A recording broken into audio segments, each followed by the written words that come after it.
Hello, good morning, boys and girls. We are week 7, day 1 of our Read Out Louds. Now, every week I've been reading a different Dan Gutman book. Dan Gutman is the author of my Weird School series.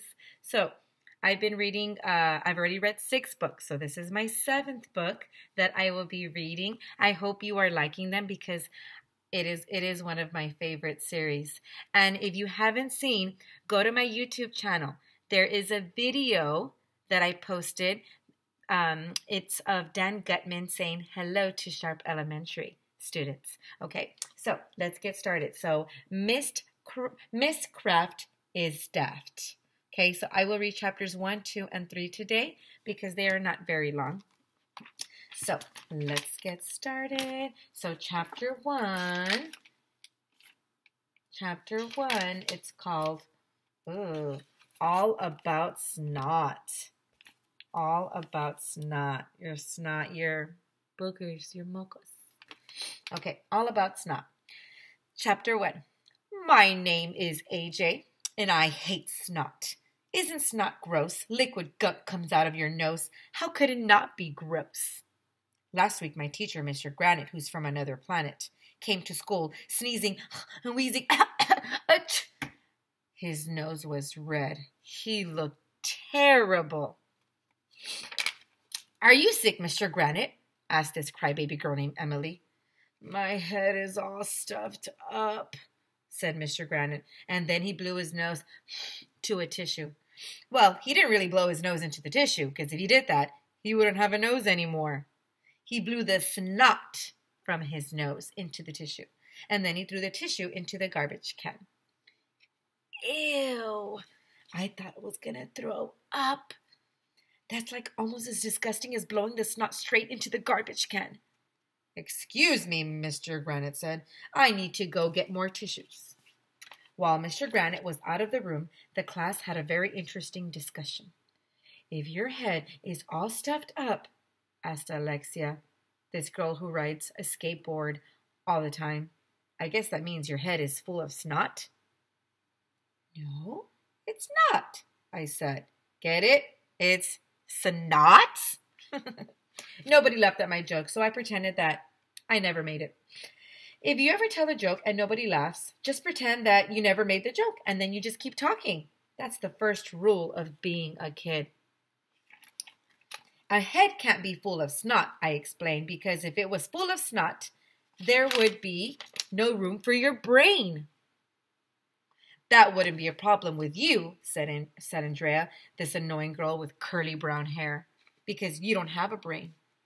Oh, snap, said Ryan, who will eat anything, even stuff that isn't food. Your face doesn't have a brain, I told Andrea. I knew that didn't make any sense, but I couldn't think of anything else to say. Well, maybe our heads are always making more snot, said Michael, who never ties his shoes. Or maybe our brain takes up half of our head, and then the other half is made up of snot, said Neil, who we call the nude kid even though he wears clothes. Maybe our brain turns into snot as we get older, I said. So when we get really old, our heads are completely full of snot. We had to end this discussion because Mr. Granite, he came back into the class with a box of tissues. He was still sniffing as we pledged the allegiance and did the word of the day. Let's get to work, said Mr. Granite. Turn to page 23 in your math books. Ugh, I hate math class. I'll do anything to get out of math. Mr. Granite made a big honking nose with his nose. Achoo! Maybe you should go home, Mr. Granite, I suggested. You'll feel a lot better. And we won't have to do math. Nice try, AJ.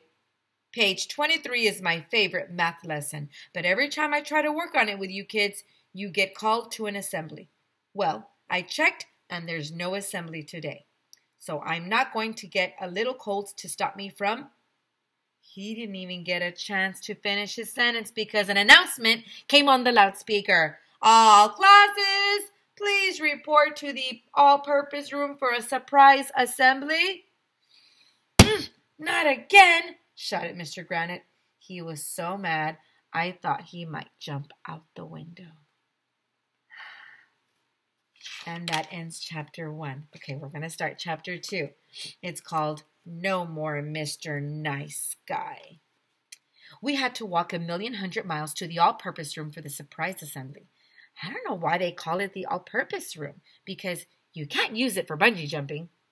Our principal, Mr. Klutz, was up on the stage with our vice principal, Mrs. Jaffe, and our school counselor, Dr. Brad. They're usually smiling and giving us high fives when we walk in for the assembly, but not this time. All 3 of them had on mean faces. What's up with them? I whispered as we sat down. It looks like they got up on the wrong side of the bed, whispered Andrea. What difference does it make which side of the bed you wake up on? I asked.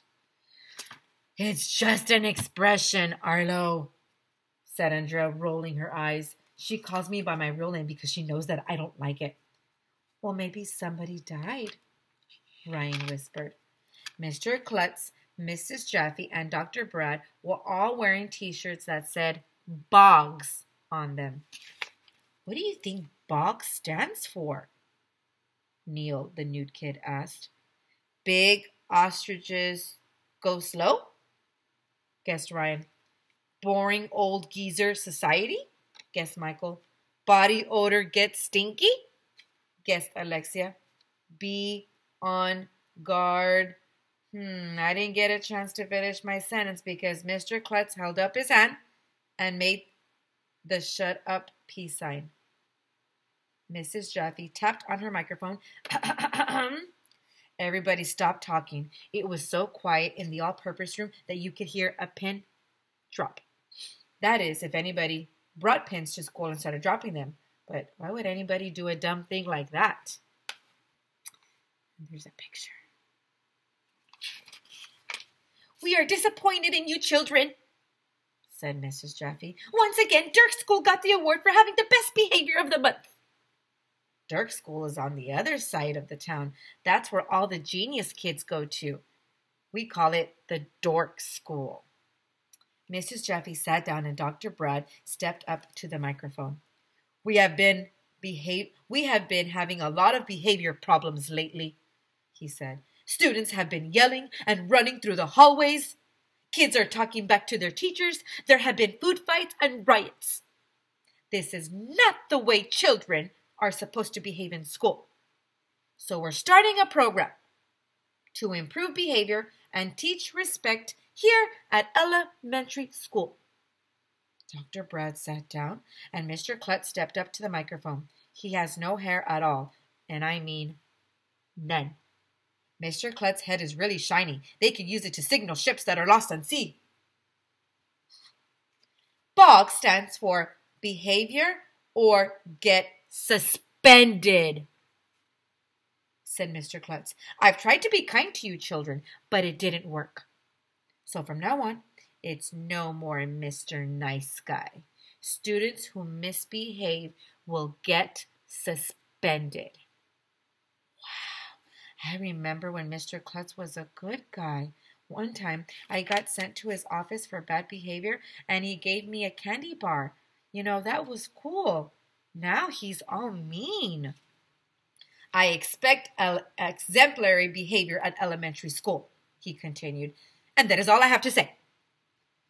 I will be checking in on your classrooms regularly to see how you're making out. Ew, disgusting, I shouted. Mr. Klutz said making out. Quiet, roared Mr. Klutz. Enough of that foolishness. Wow, they are very upset. So that ends chapter 2. We're going to do chapter 3 now. Are you ready? Mr. Granite is dying. Do you really think he's dying?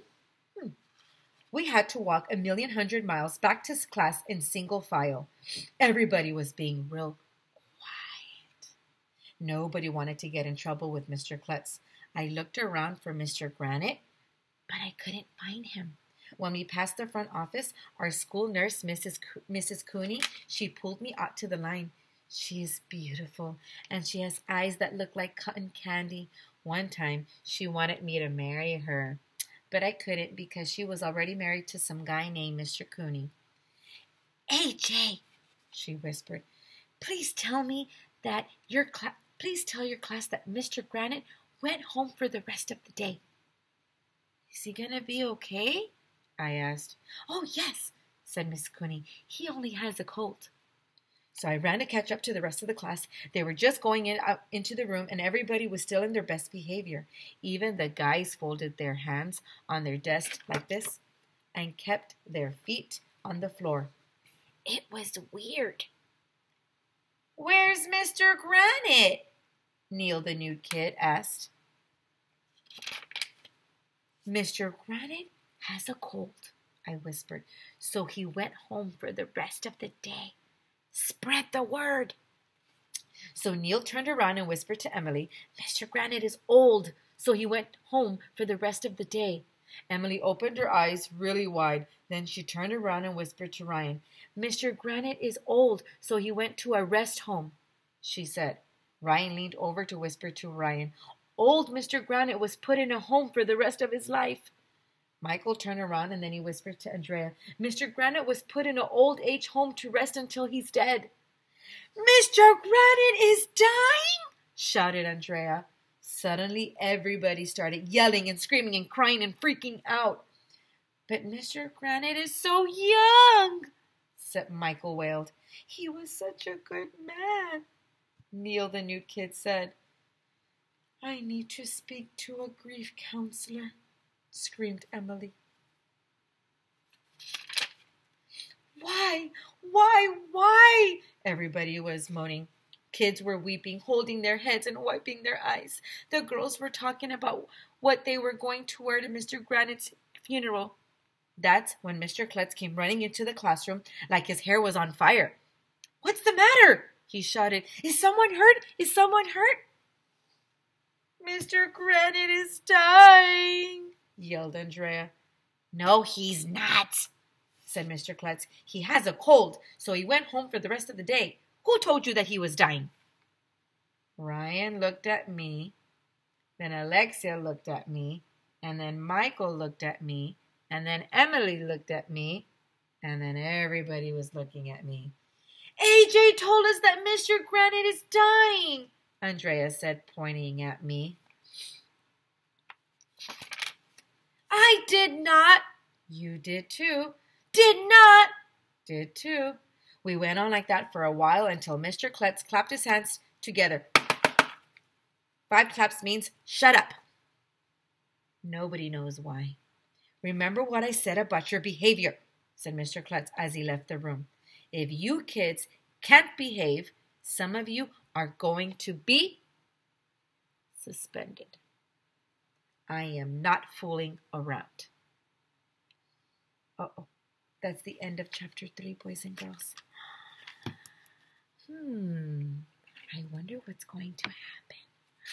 Don't forget to tune in. I'm getting my bookmark so I don't forget. Don't forget to tune in tomorrow, boys and girls. I will read chapters 4 and 5 tomorrow. Okay? I hope you liked today's story. It's been interesting so far. I love reading all these new Dan Gutman books. They're so funny. So now make sure to tune in tomorrow so you can see what happens and to see if he gets better from his cold. Okay. All right, boys and girls. Have an awesome Monday. I hope you watch my video tomorrow. Bye, boys and girls.